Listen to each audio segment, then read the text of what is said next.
Ciao a tutti e benvenuti a Drinkerland. Io sono Drinky, il vostro barman virtuale.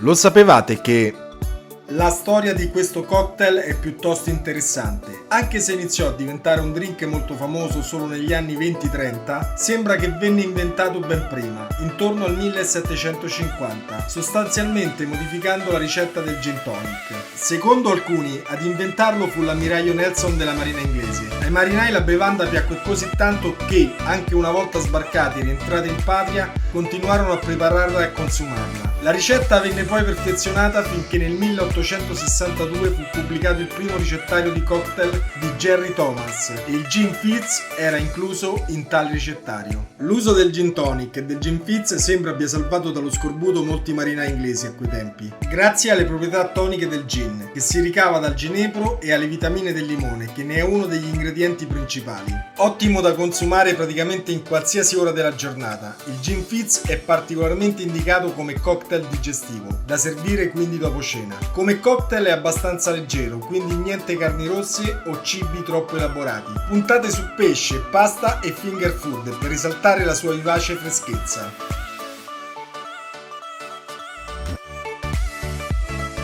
Gli ingredienti per preparare questo cocktail sono 45 ml di gin, 30 ml di succo di limone fresco, 10 ml di sciroppo di zucchero, 80 ml di soda water.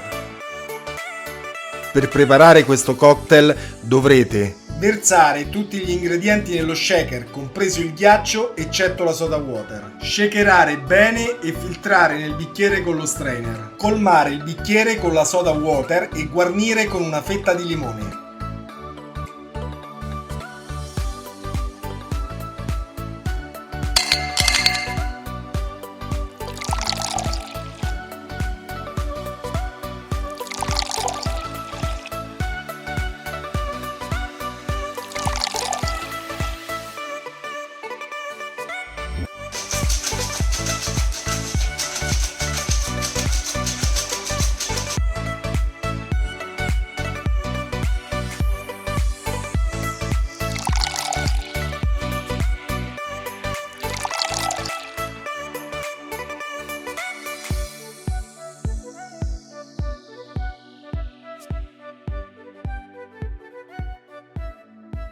Il vostro cocktail è pronto.